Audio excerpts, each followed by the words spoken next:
Hello, everyone. I'm so excited to be here with you. It is such a pleasure to be invited to speak to Kai about this tremendous book. I hope that everyone has had a chance to absolutely obtain it, check it out, immerse in it.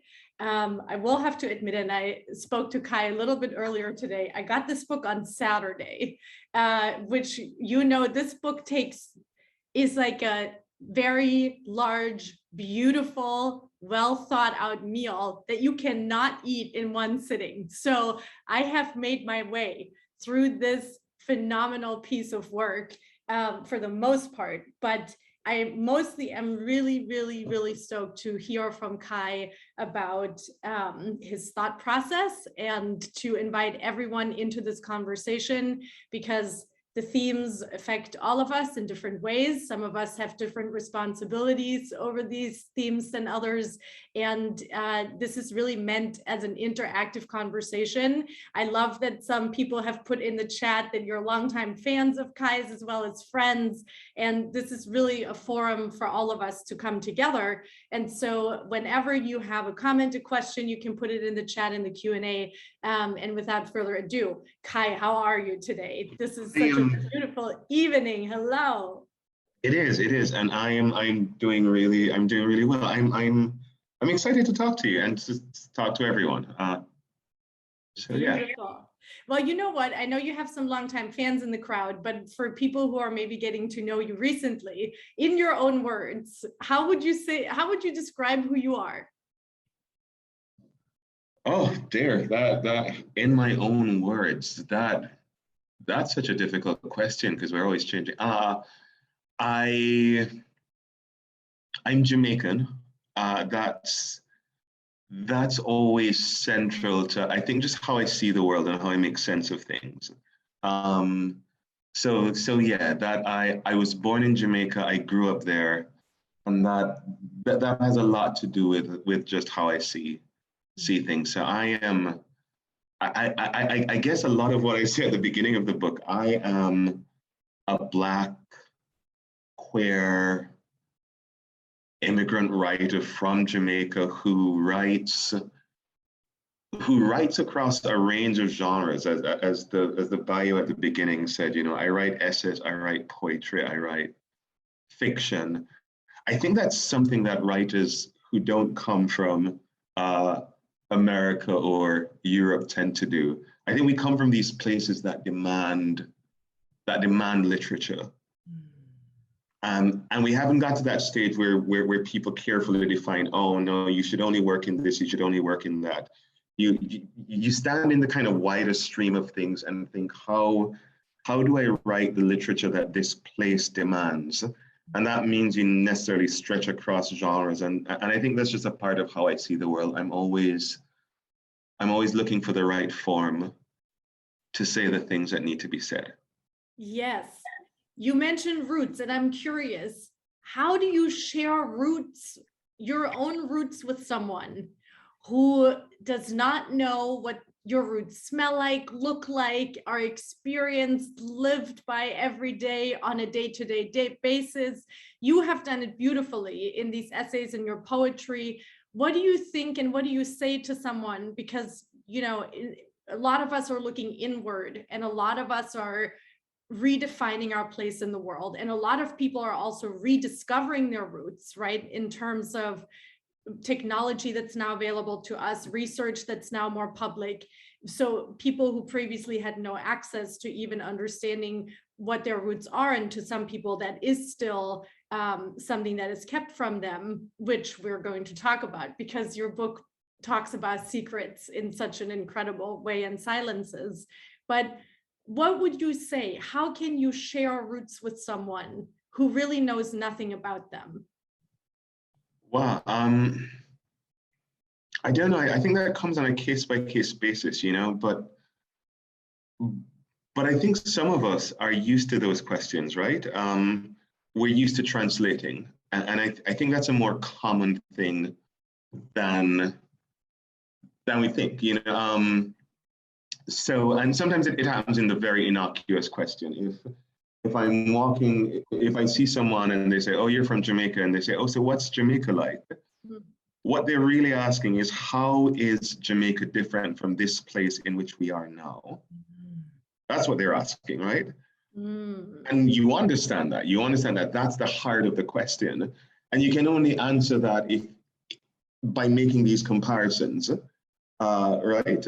But I think so many of us, we always have that double vision. I think there is a way of seeing the world that, I mean, let's just face it, it's there are kind of central visions that tend to be masculinist, that tend to be centered around certain kinds of countries. It's just certain ways of seeing the world. And the minute you are outside of that central vision, you begin translating. The woman is always translating. The woman is always saying, the man naturally doesn't understand the woman who has to think about 5 different ways of going home because the man just walks in a straight line. And he doesn't think about, oh my God, a woman is making other kinds of negotiations. So I think any of us who are outside of the kind of dominant gaze, we are aware of ways that we see the world differently from others. And I think just by locking into that part of us that is different, that is not, that doesn't belong to that center, we begin that process of translation. And so I think that's fairly common. Yes, I'm so glad you're putting it this way. I was born and raised in Germany, but I have Transylvanian grandparents. And when I tell people that I am German, but I also have Transylvanian ancestors, of course, the first thing that I get asked about is Dracula, and if I am half vampire. And then one of the next questions is things like, is there chocolate milk in Transylvania? Which is similar to what you're describing, right? In terms of people are desperately then trying to find a commonality, and they're going about it in ways of asking these questions. And I think the way that you open the book is there is such a better way to go about this. It, of course, in 1,000 different ways than asking someone if there's, what exists that may be something like chocolate milk. But what you do is you refer to ancestors and ancestors that we may be sharing. And to me, you do this right away in this beautiful opening section of the book where you write letters to James Baldwin. And I say this because in the experience of Subway Book Review, which I've been doing for 7 years, I've spoken to people about the books they're reading. And the shared ancestors that we have in the writers who shape our perspective is so huge. And I really wanted to ask you what this ancestor, James Baldwin, of course, means to you, and why you chose to open your book with this beautiful series of letters to him. That James Baldwin saved this book at a strange point, or he saved several versions of, what ultimately became these letters to him. I just think, what the whole book does, right? It's struggling so hard to say these things that are never said, but how do I say it without your defense mechanisms going up too quickly? How do I say it without, there are all kinds of ways in which people can shut down if you talk about difficult things. And I was wondering just, how do I get to it? And I struggled. I struggled for a long time with this book. And what became the letters to James Baldwin? That's about 5 different essays that all hit the wrong tone and the wrong note. And they were probably too direct. And at some point I thought, sometimes you will listen to something, you will listen to a thing if it's not said directly to you. You will listen to it if you overhear it. And James Baldwin offers me so many things. He offers safety. I can speak to him because his mind is so generous and rigorous and full of love. but he isn't afraid of dissecting very difficult things.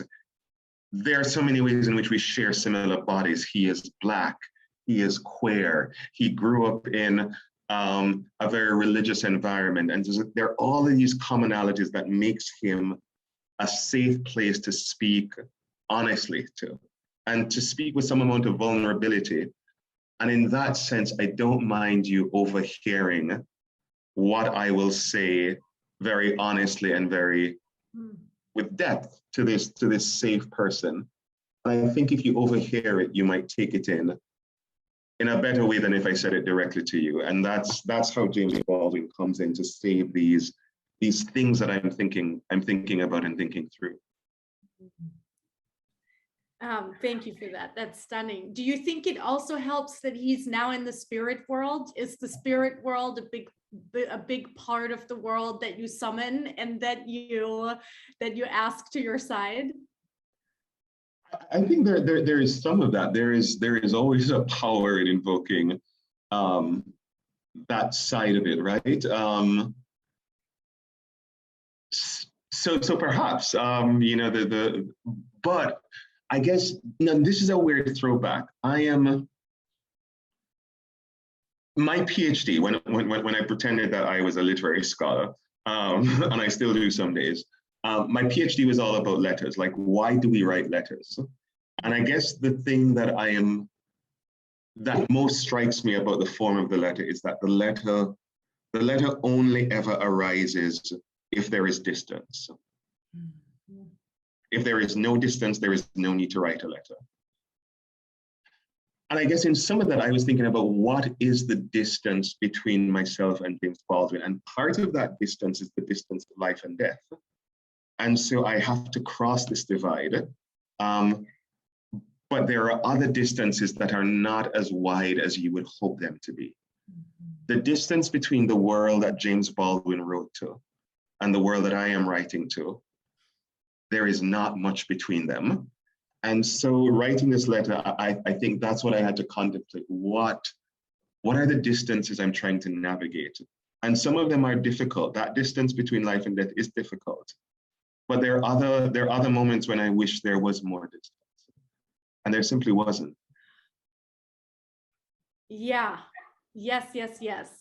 And you're speaking about it. You said, in the book, you want to say things very directly, but you can't say it in a way that people can't hear it anymore. But it needs to be said, because this distance, that is the distance we wish that was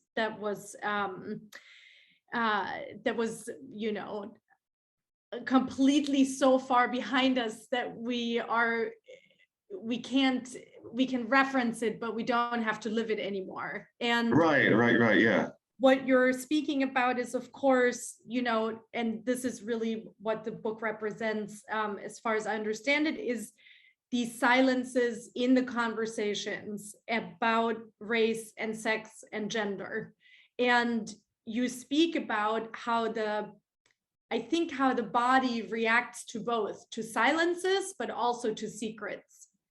And I'm really curious how you would define the difference between someone being silent and someone keeping a secret, what that is doing to this distance that we wish was greater when it comes to the experiences of discrimination, oppression, and supremacy around race, specifically sex and gender also.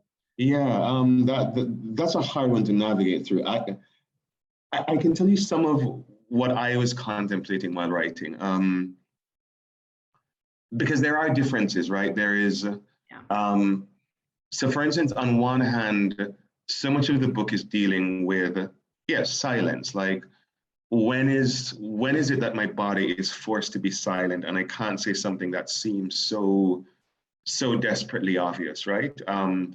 And so, I mean, just to bring up a quick incident. So in those letters to James Baldwin, I tell him the story of my first day as a full professor at this university, and this cleaning lady who enters the room, and she sees me and she screams.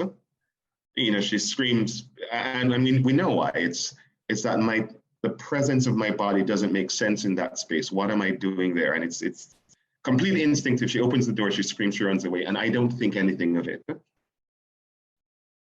And then what happens is she reports me. And so security comes to my office. They knock on the door. They say, who am I? Do I have ID? Do I have papers? And what happens is this weird historic reenactment, right? It's in this weird moment, I am no longer a professor and she the cleaning lady. Those ranks don't matter. I am the Black man and she's the white woman who became afraid of me. And in the security coming and asking me to produce ID and all of this stuff, it's this weird historic reenactment. It's the Black codes again, but you can't say it. You're living through this moment and you think, my God, I'm not allowed to say what is obvious. And I just think so many of us have those experiences of, in the moment of going through this weird moment that is potentially traumatic, you're not allowed to point out what's happening, even though you can see it. So that's one kind of silence, which the book is probably mostly dealing with. But I thought, going back to Alexander, I thought there's also another kind of quiet that is ennobling. When you think about Black interiority, right? Just the nobility of that, the nobility of Black thought and Black art, and how that comes from a space oftentimes of going inward. And how do you, so on one hand, you want to talk about, this rage that is bubbling up from a space of withholding, but at the same time, I did want to differentiate between different kinds of quiet that Black people experience, and that isn't often acknowledged. And I think, again, Alexander's concept is so ennobling there, of just thinking about that space of imagination and interiority that becomes so lively and enabling and powerful. And it's a place that we draw on for strength. Oftentimes when the world forces us into these spaces of silence, what we move to is this other space of quiet. And I think that I was trying to differentiate between silence and quiet in those ways, that the book is contemplating silence, but from a place of quiet, if that distinction makes any sense to you. Yes, absolutely. That's why I find that fascinating, the difference between a secret, right, where you're keeping something, but maybe you're also keeping it for the benefit of the perceived benefit of someone else. Maybe not, right? I'm asking myself, can a secret ever be kept truly to the benefit of someone else? I'm curious. Maybe also, if people have thoughts on this, the chat is now open. I'm really curious, can a secret ever be kept for the benefit of someone else? And then, like you say, a silence, which a silence, depending on whose side it is, right, can be absolutely, it can be life altering. Being silent when it's our turn to speak up is potentially changing a life for the absolute worst, or will have the worst consequences imaginable. And then quietness is, to me, feeling so much more like a sacred space. A quietness I see more as a space of contemplation, but maybe that's, also my... No. I think that's about right. That I wanted to differentiate between a kind of stifling, what is taken away from us, the ability to speak, that this is something that is not granted. It is not allowed, and the world does everything to not hear you. So that kind of silence that is imposed and that is brutal, I think I wanted to explore that. And yet at the same time to acknowledge that there is the quiet that we choose, that is something completely different, that is a space of growth and contemplation and sacredness. And that is empowering, which is very different from the kind of stiflingness that the world imposes. Yes, 100%. I feel that. And I think that, yes, with that, you're answering my question. I think that silence, especially as of as of last year, the people who hadn't seen it by then certainly saw it. All of the signs that said, hey, white people, if you're being silent at this moment in time, guess what? You're being complicit.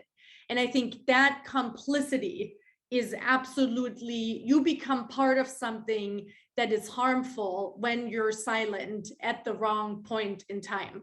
And that is very different from quietude. And I'm glad, thank you for this beautiful dissection of that. I think you also did something, you did many beautiful, very specific descriptions and differentiations that you offer in the book. One of them I want to pull up for a moment. I'm finding the page. It's on page 19. If you have the book, please open your page to page 19, where you speak about race, and you say, for what is race anyway but a decision that other people make about you, which is exactly what that lady did when she screamed and ran to the security person. An assignment that has been given to you. Race, it seems to Mr. Brown, this is from the chapter Mr. Brown, Miss White, and Miss Black, which is absolutely excellent and blew my mind. It's not so much what you are as it is what people have decided that you are, what it is they see in you, how they make sense of you. Race and ethnicity are not the same things. Ethnicity is what is in your actual DNA, your genes, your ancestry, and all of that. Race, on the other hand, is how society constructs you. And it does not matter whether they see wrongly or not. I was like, boom, thank you. This is the all-time definition that we have needed, and as a differentiation between race and ethnicity. I would love it if people want to pop off in the chat if you have also already read the section, if that resonates with you. If you have, we have something in the Q&A that I want to go to real quick, but that to me, I mean, Kai, that alone is absolutely life-changing. Thank you for that. Yeah, but I think those definitions, to be honest, have existed for a while. It's just that we haven't really contemplated them, right? Like everyone will tell you that race is a social construct. I think we all just have that as a base. Yeah. But what does that mean? And no matter how many times we say that race is a social construct, I don't think we spend enough time thinking about, what are the implications of that? Yeah. Now, I come from the Caribbean, and there are many people from the Caribbean here, and I think lots of us would tell you, I mean, just historically, that's a side of the world where race is invented. And that's a fascinating history to come out of that, right? Because the word race is around for years and years and years, but sometimes it means nation, at another time it means language. And about 400, 500 years ago, it takes on the meaning that we now have. And so that's a fairly recent understanding of race. And where that happens is in the Caribbean. It comes out of slavery, it comes out of that institution. And what I found fascinating over the time, just looking at some of these kind of charts that you have, so whether you're white or mulatto or octoroon or all these different differentiations. What becomes interesting now, I mean, like Barbara, who is coming in from Trinidad, will tell you, I find a multi-ethnic place like that fascinating because race still gets invented there. There are racial categories in the Caribbean now that simply don't make sense in America. If someone from Trinidad who identifies as Dougla came to the States, no one knows how to make sense of that, but that is a racial category that belongs to that side of the world. It is valid. And so I think coming from the Caribbean and knowing people who belong to racial categories that don't make sense anywhere else, you become more aware of, oh my God, we just constructed that for this society. And so therefore race is a social construct. And so therefore that man moving throughout the world necessarily has to move in and out of different races. because when he moves to a new society, they will have to find a new way to make sense of him.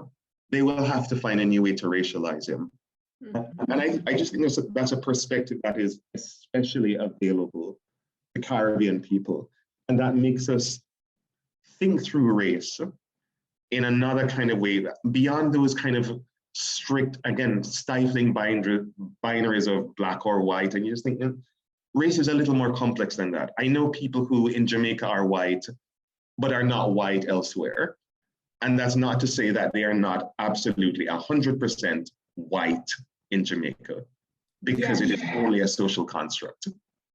I get that through reading your book, the fluidity of it, depending on where you place the body, that it's fluid and it changes. And we have a question from Aye, I hope I pronounced your name correctly. If not, I apologize to you, who says, I often find myself explaining why I engage in interrogating in these momentary judgments I experience and slowly building more empowering narratives for the next time and next time, rather than pretending I don't give it a further thought.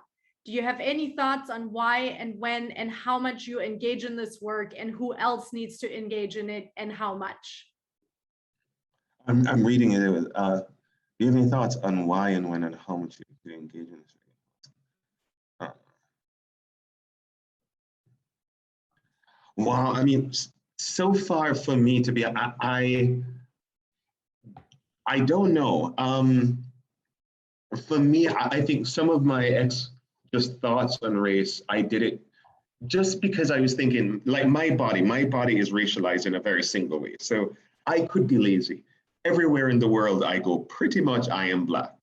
There is no kind of ambiguity. But my friends don't have my body. Like, again, if you come from the Caribbean, you have friends who I sensed often in them a kind of anxiety and a kind of frustration because people simply didn't know what to make of them. And everyone was just throwing every racial assignment onto them. And it didn't always fit. And people were so desperate that you must be the thing that I say you are. But that kept on changing. And I just thought, for me to think through them and their bodies and be a friend, I owed it to them to do that work. And it was helpful to me because then I could understand my own family. So my grandmother belongs to a body like that.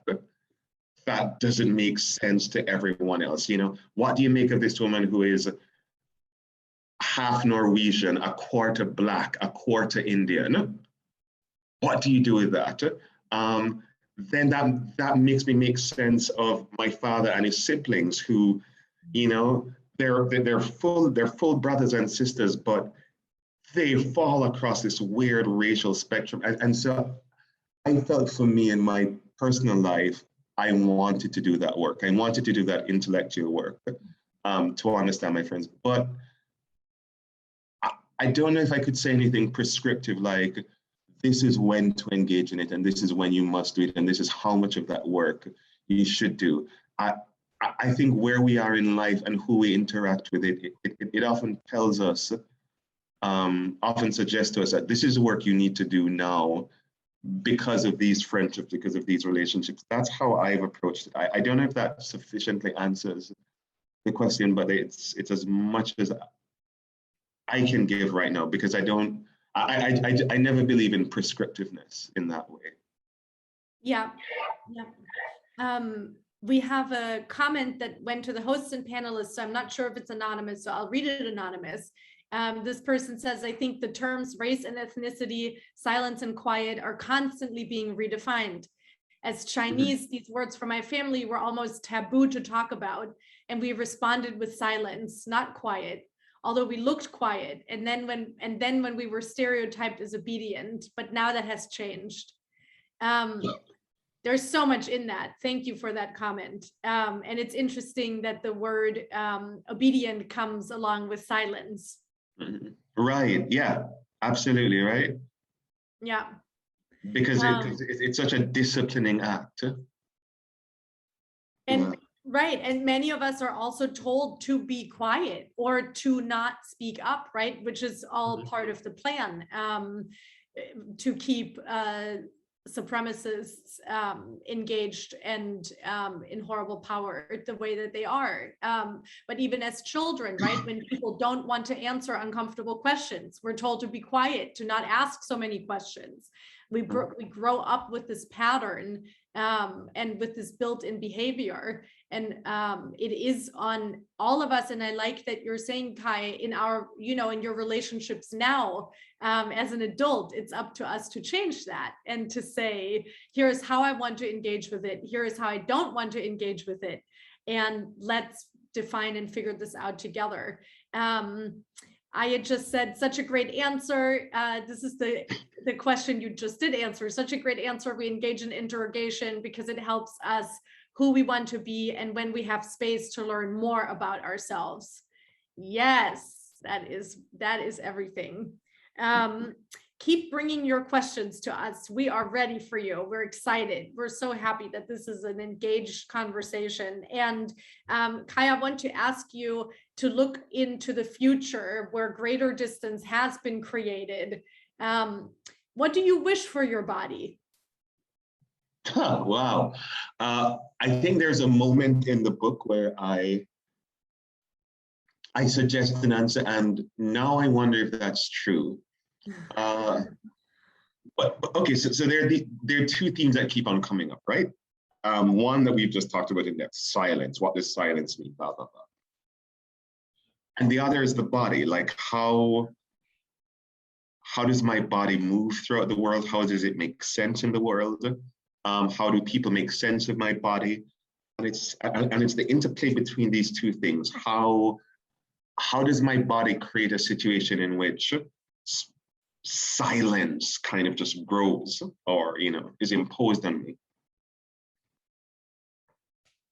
I think in the book I say, and this happens towards the end, the 3 S's towards the end, that's moving through the African continent. I think I say something like, when I say,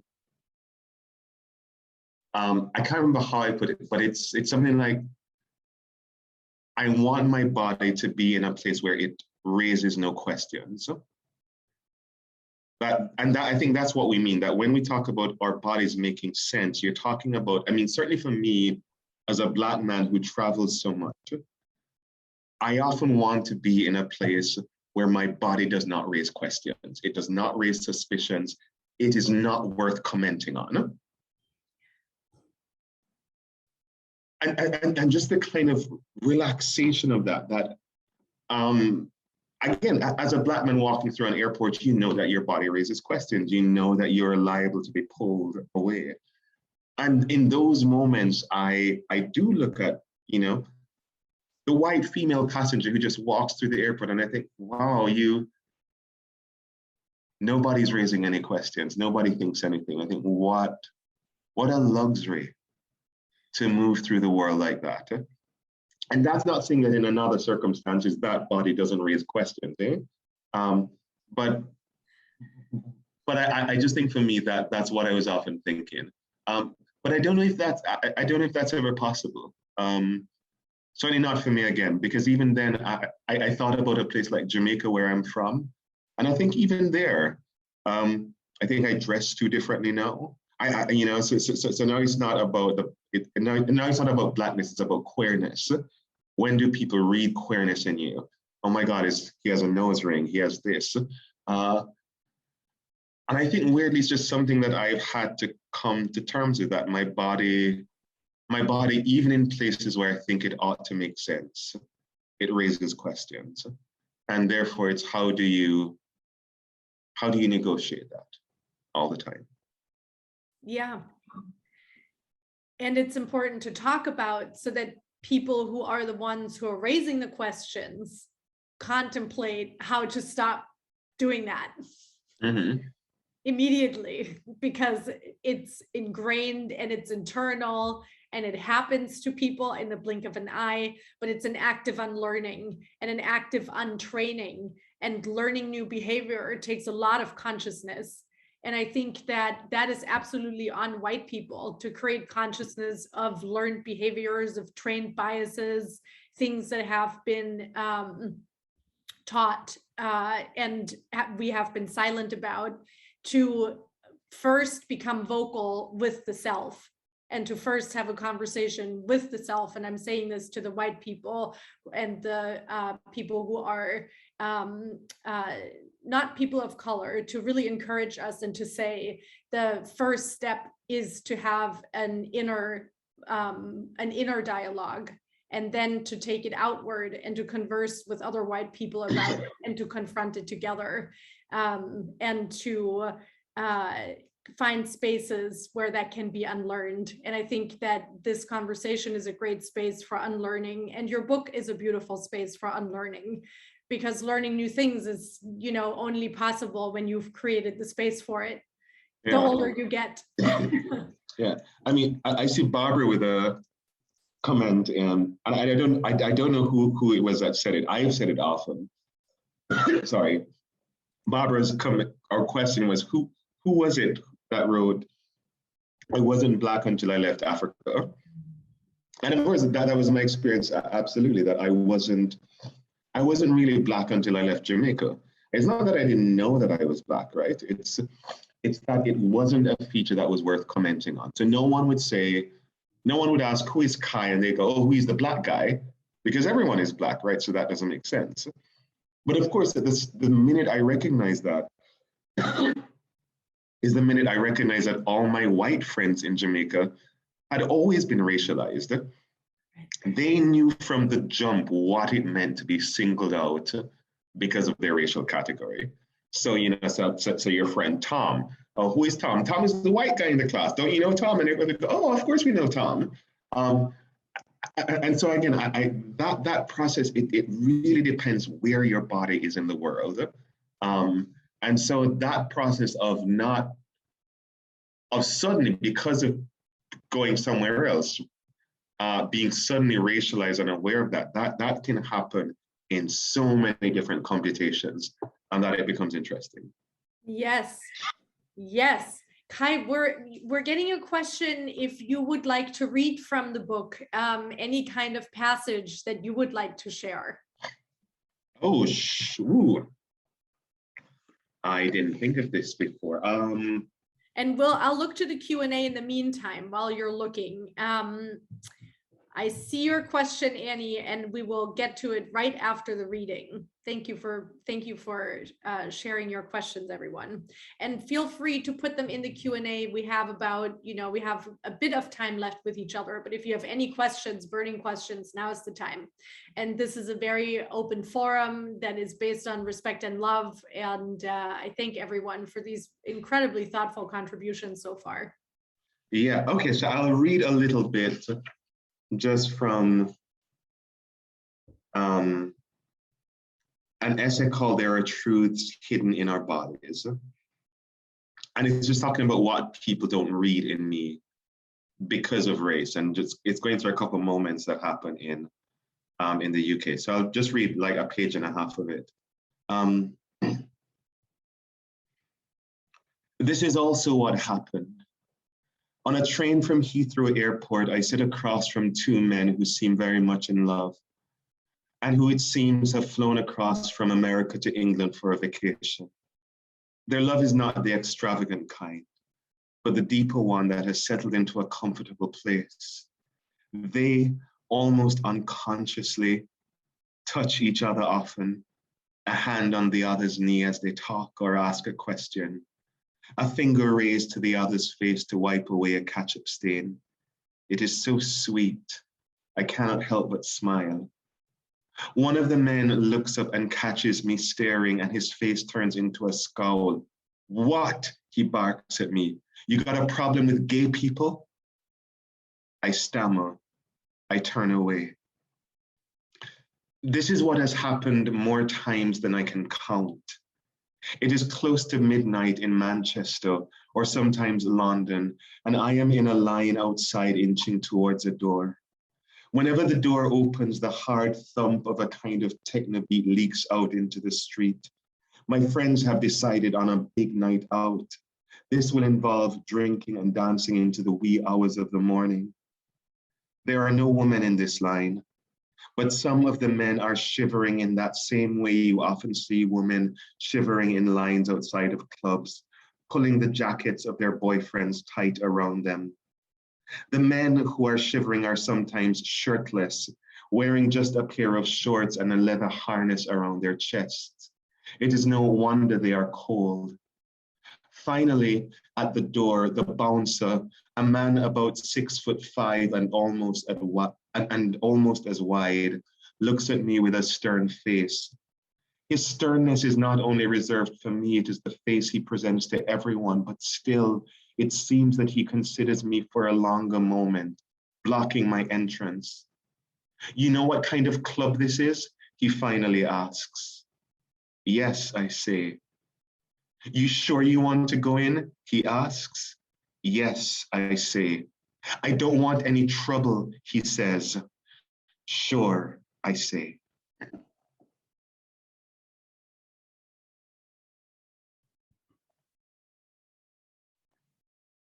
We're all doing claps. Thank you so much, Kai. That was beautiful. Thank you.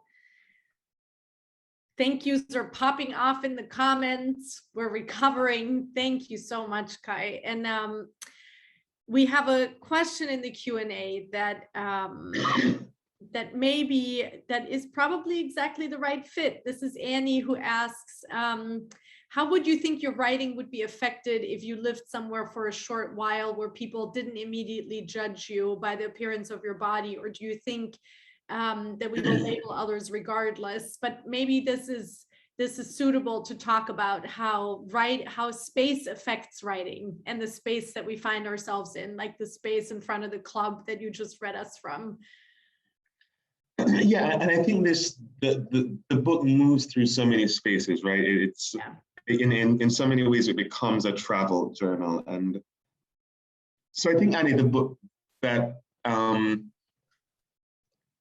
of the essays happen in England and some happen in the States, and the last three happen in Africa, from starting in Nairobi, and then Ethiopia, and then Kenya. And then Ghana.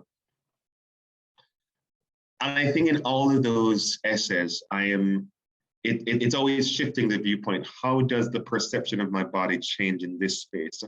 And how do I then write from that? So I think I'm not sure if there's a simple answer, but the whole book is trying to figure out those subtle shifts that happen. And importantly, in what spaces does my body assume privilege, which absolutely happens. Certainly there are moments in Jamaica where my body is the one that is empowered. There's this whole essay where I'm interacting with these homeless boys who've been made homeless because of their sexuality. And I am the empowered one in that, and it's uncomfortable. And I think that's a weird thing that we have to acknowledge, that our bodies aren't singularly oppressed in every moment. Like, again, I spend so many essays thinking about the figure of the white woman, and that is certainly one of those truths, that in the moment there is whiteness, but in the other moment there is woman. So that certainly was one of my fascinations, that our bodies are variously oppressed and privileged, depending. The fluidity of perception is an incredible experience. Yes, yes, yes. Tina just said, we'll never tire of hearing Kai read his words. Oh, thank you, Tina. We have a question from Erwin. Can you talk about, in a related question, can you talk about any kind of writing process, writing rituals that change according to the genre you're writing in? And does it change depending from essay to poetry? Yeah, Erwin, that's hard because I don't have rituals.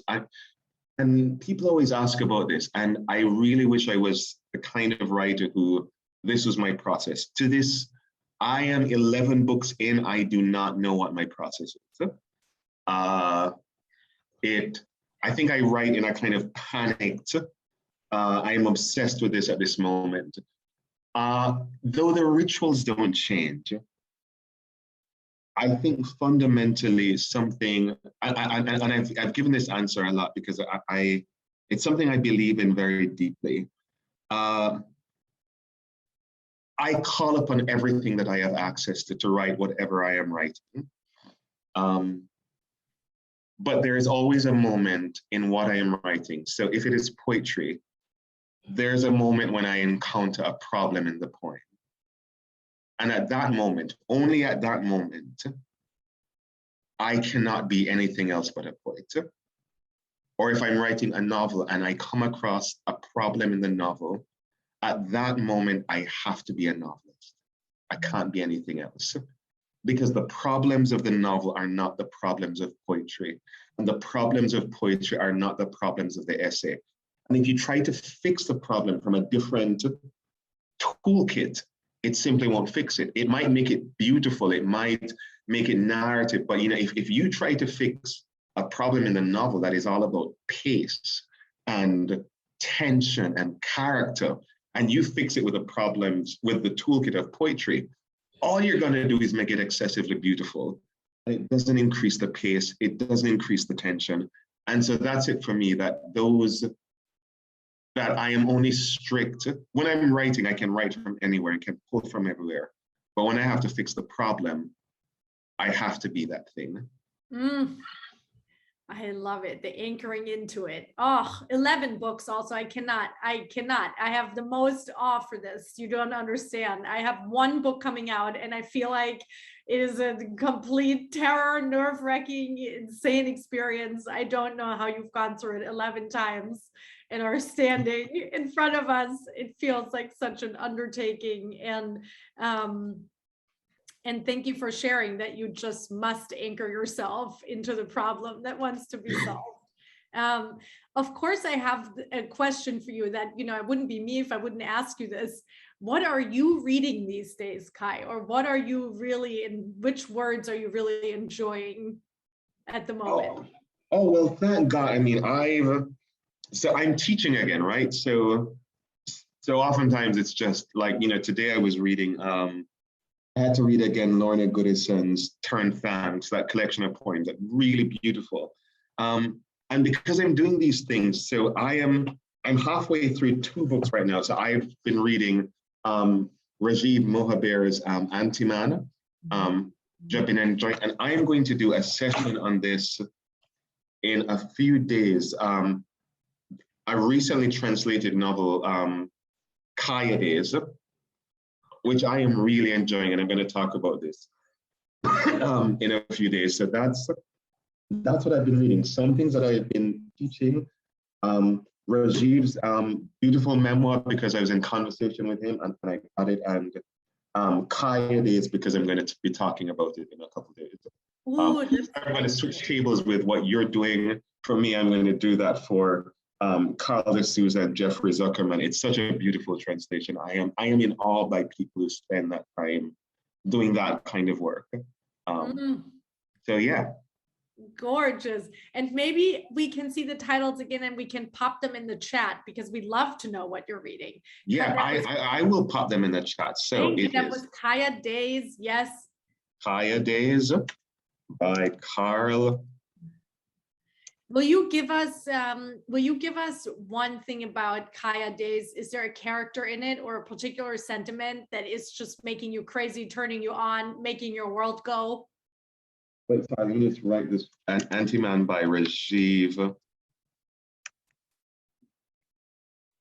Mohabir.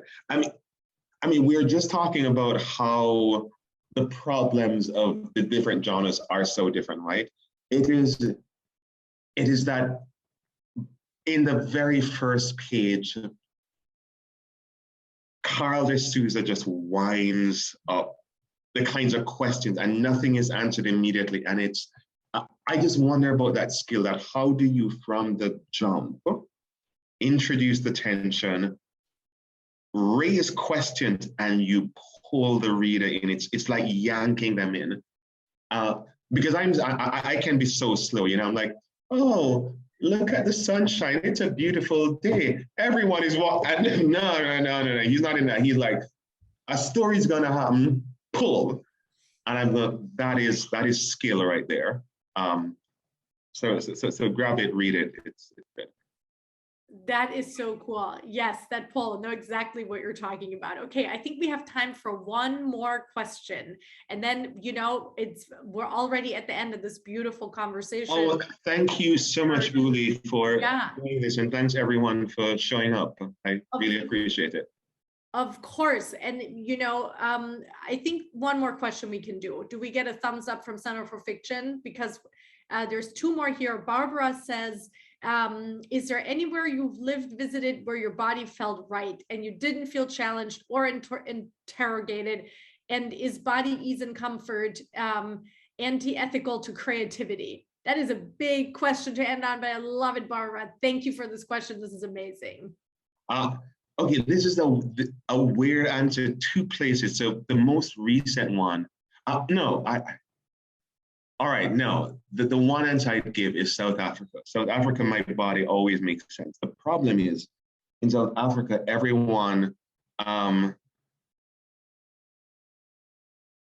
it's that everyone makes an assumption of who I am. And so the language that is spoken to me, it's always I won't even tell you, but it's always the same language. And everyone just assumes, and I go, oh my God, but it never raises any questions. Everyone just accepts you are. And it doesn't happen in all of the African continent, but always in South Africa, my body seems to make immediate sense. And I feel that I understand everything that's happening.